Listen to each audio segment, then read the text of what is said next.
Assalamualaikum warahmatullahi wabarakatuh. Selamat pagi anak-anak. Kita bertemu lagi pada pembelajaran matematika. Kali ini kita masih mempelajari bab bilangan dalam subbab operasi penjumlahan dan pengurangan bilangan bulat.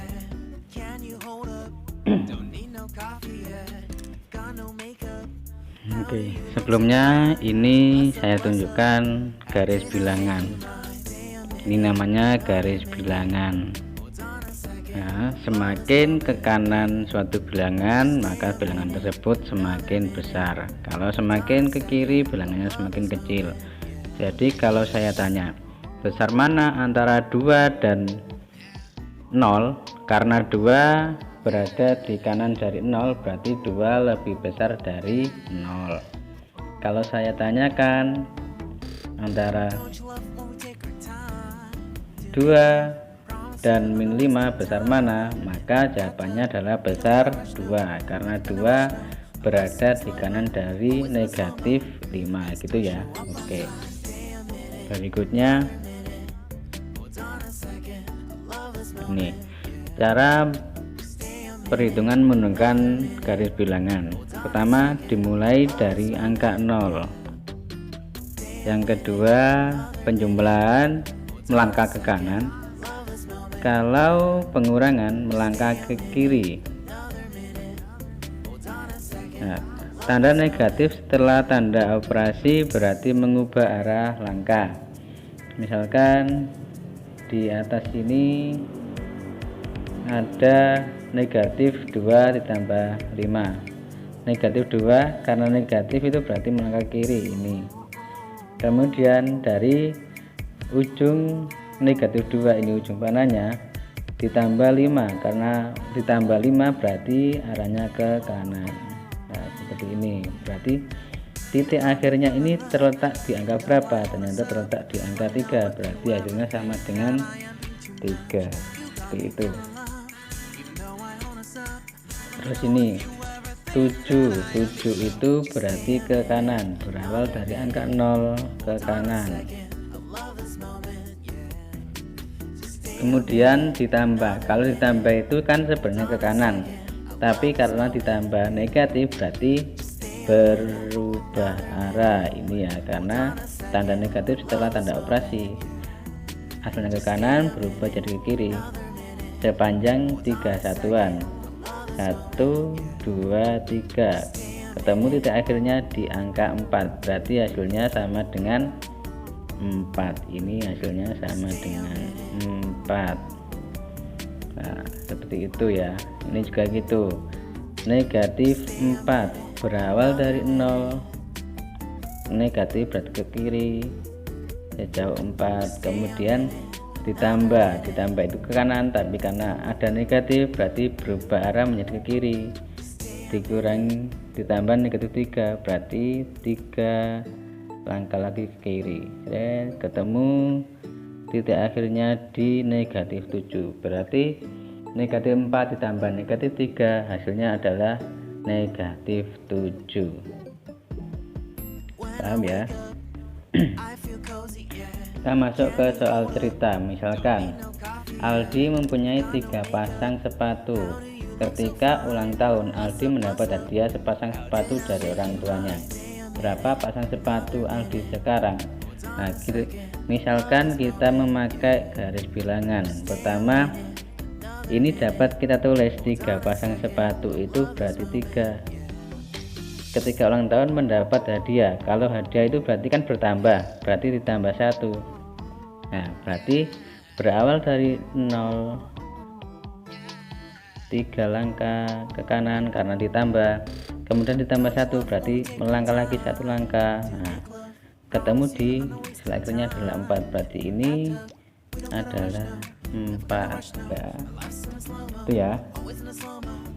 Kita bicara lagi. Iwan mempunyai 5 judul novel. Oke, novelnya 5. Suatu hari Iwan memberikan 3 novelnya ke perpustakaan, 3 novel. Pada hari yang sama Iwan dibelikan ayahnya 2 judul novel baru.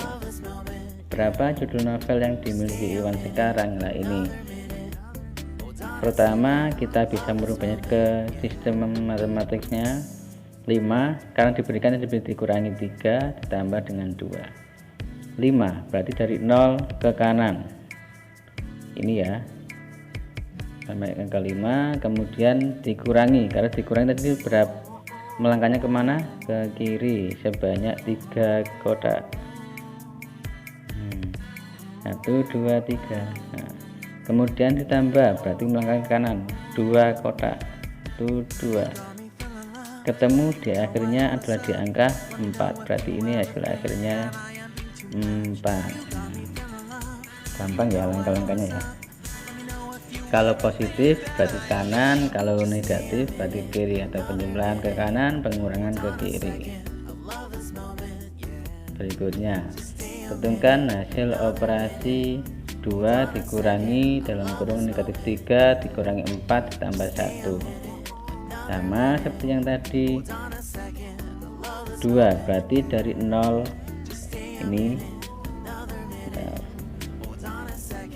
dari 0 ke 2 terlebih dahulu, kemudian dikurangi itu ke kiri, tapi karena dikurangi dengan negatif berubah arah jadi ke kanan.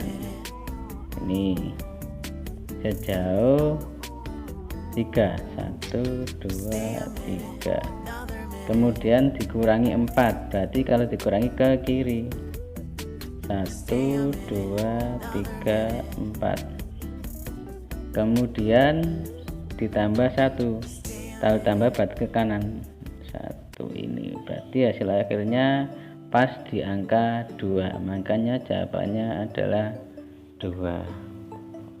Gampang ya. Oke, kita masuk ke berikutnya, yaitu sifat-sifat operasi penjumlahan dan pengurangan pada bilangan bulat. Yang pertama berlaku komutatif. Komutatif itu berlaku bolak-balik, yaitu kalau A ditambah B itu hasilnya akan sama dengan B ditambah A.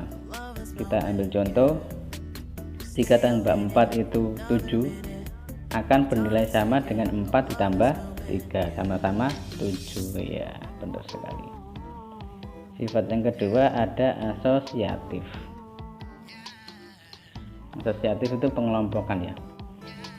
A ditambah dalam kurung B ditambah C sama dengan dalam kurung A ditambah B ditambah C. Nah, ini yang dikerjakan dulu itu, yang depan ruas kiri itu B tambah C, yang belakang ruas kanan itu yang didahulukan adalah A ditambah B. Nanti hasilnya sama. 2 ditambah 9 sama dengan 6 ditambah 5, hasilnya sama dengan 11 ya, sama kan. Ini yang disebut dengan sifat asosiatif. Berikutnya ini juga bilangan genap ditambah bilangan genap, hasilnya adalah bilangan genap. Kita ambil contoh, misalkan ada 4 itu genap ditambah dengan 6 itu juga genap, maka hasilnya 10 itu genap juga. Berikutnya bilangan genap ditambah bilangan ganjil sama dengan bilangan ganjil ya. Misalkan 4 itu genap ditambah 7 itu ganjil, sama dengan hasilnya 11 itu bilangan ganjil ya. Kemudian bilangan ganjil ditambah bilangan ganjil sama dengan bilangan genap. Misalkan kita contohkan 3 itu ganjil ditambah dengan 7 itu ganjil, hasilnya sama dengan 10. Nah, 10 ini genap. Gampang ya. Nah, itulah materi kita pada pagi ini. Semoga mudah dipahami. Saya akhiri sampai di sini. Wassalamualaikum warahmatullahi wabarakatuh.